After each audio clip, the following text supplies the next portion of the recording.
Good morning, ladies and gentlemen. I'm meadsyreplays. Welcome back to the channel. Now, tanks that are fun to play. Today, we are going to look at top 5 tanks that are fun to play. And not only that, they are going to be tech tree. Of course, there are fun tanks to play in the game. Most of them are actually premium tanks, but not all of them. There are still quite a few tech tree tanks that are mega fun to play, and today we're just going to look at a few of them. Now, I've just literally picked one of each tier from tier 5, so tier 5, 6, 7, 8 and 9.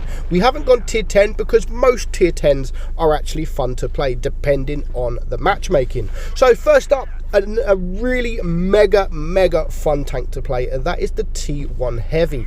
Absolutely an amazing tank, very strong. When you're in tier 4 up against tier 4, it's the armor profile on this thing is absolutely amazing. The DPM is very good. It's just, and the speed of the tank is absolutely incredible. Like, you wouldn't think a tank that's so heavy and so big would be so quick, but yes, T1 Heavy is one of the most fun tier 5 tanks in the game, and at the moment probably one of the strongest. Yes, you do have the BDR, of course you have the KV1, the KV220, but in my opinion, it's one of the only tanks in the game that I've actually enriched because it is that much fun to play. So the T1 Heavy, definitely one of the most fun tanks to play in the game, and it's free. You could just go and grind the tank. Next up, we have the Hellcat. Yes, the Hellcat. I've could have gone for a few different tier 6s.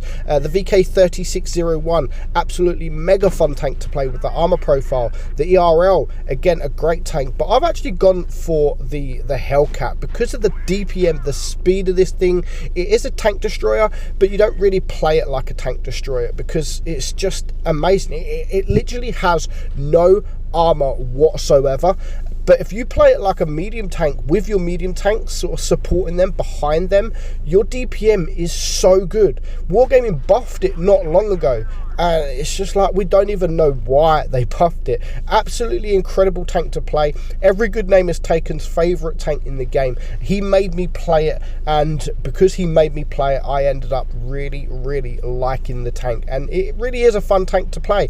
Of course, you do have other tier 6s. You have the Jagdpanzer 4, which is a fun tank to play, but I've gone for this over the Jagdpanzer 4 because of the speed, and it has a turret, whereas the Jagdpanzer 4 doesn't have that turret, and it can make it just a little bit more difficult to play. But yeah, the Hellcat, definitely one of the best tier 6s in the game.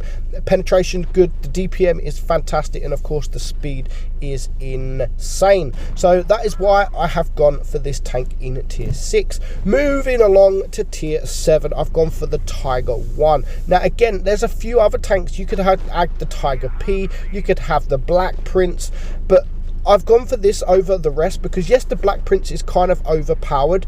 It's not as fun to play because it all depends on the situation in the game. Because the tank is so slow, if you go the wrong way, then you're not really going to do anything all game, and it's just going to be boring. But that was a beautiful ammo rack there on the Tiger P.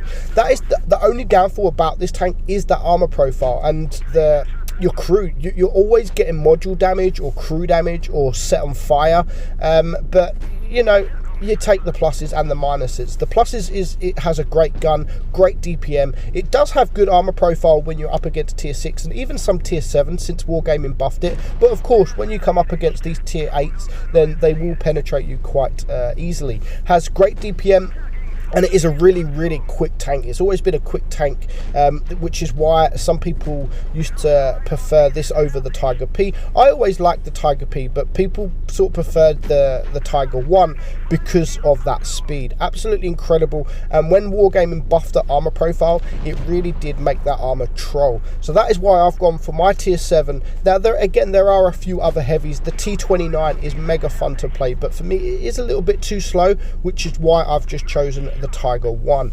Now moving up to tier 8, I have gone for the Pantera. Now, as I've said, there are plenty of tanks that you can have fun in. RU251 is another one that's a tech tree tank, but I've gone for the Pantera because I absolutely love the Peugeot 46. It's one of my favourite tanks in the game. But of course, some of you might not have the Peugeot 46. It is a premium tank, and if you haven't got the Peugeot 46, then the Pantera is very similar. Actually, if you look on paper, the Pantera is better than the 46. The Peugeot 46 on paper has better stats. The only reason I like the Peugeot more, it's more because I think it has the higher alpha per shot. But if you haven't got money and you don't buy the Peugeot 46, then this tank is very, very, very similar. It does have that auto reloading system as well, so you can play it any way you want. You could play it as a single shotgun, you could play it as an auto reloader, or of course you could play it as an auto loader. I just like to fire as soon as there's a shell. If I've got a shot off, I'll take it, just like we're going to do here. We're going to reload one shell and then we're just going to take that shot, because the reload on this thing isn't actually that bad, so it's not like you're waiting forever. So that's why you can actually play this tank with just the single fire gun. But it's a mega fun tank to play. Doesn't have any armor, so you do have to bear that in mind, but it's a quick tank, and because of that auto reloading system, it is a fun tank to play. Now moving up to tier 9, of course there is no other tank I'm going to add other than the Waffle. Again, there are quite a few tier 9 tanks that, for me, the Centurion 7-1 is one of my favorite tanks in the game now, but I still have to add the Waffle. The Waffle is just so fun to play. You could play it in tier 10, you could play it in tier 8, and ever since CJ made this one of my favorite tanks in the game, he made me play it. He keeps making me play it because he absolutely loves the tank. I honestly love the tank. It is one of my all-time favorites in the game, and one of the best tanks in the game, in my opinion, played right. Obviously, if you don't play it right, you will get ripped apart because it doesn't have any armor whatsoever, and you do have to bear that in mind when you're coming up against these big guns like the E100s, all the TDs in tier 9 and 10. What I like to do is sort of reverse up hills, so you have that gun depression as well. We're going to kind of see it here against this VK. We're not going to go forward because you won't have the gun depression, but we're just aiming sort of at the side, and because we're looking out, we've got our track sideways, we are able to get our gun down. But overall, it is a fantastic tank to play. Better than the Grill, the tier 10 version, and much, much better than the tier 8 version, the Borzik. Excuse me. When you play the Borzik and then you play this, there is so much difference between both tanks. I honestly don't like the Borzik, so I wasn't really too bothered about the Waffle, like grinding it, but when I grinded it, it's so much different. A mega fun tank to play, and in my opinion, one of the most fun tanks in tier 9. So we are coming to an end. Let me know what are your favorite tanks to play, like other than not premium tanks. We're not going to add premium tanks to this because not everyone can get premium tanks. It is tech tree tanks only, because anyone is able to go and get a tech tree tank. And of course, I haven't added any tier 10s to this because, you know, I might that way I'll probably pick 5 tier 10s, so I wanted to just mix it up a little bit. So let me know your top 5 tech tree tanks that you find fun to play. Hope you enjoyed the video, guys. I'm meadsy69, and I'll catch you all soon. Bye bye.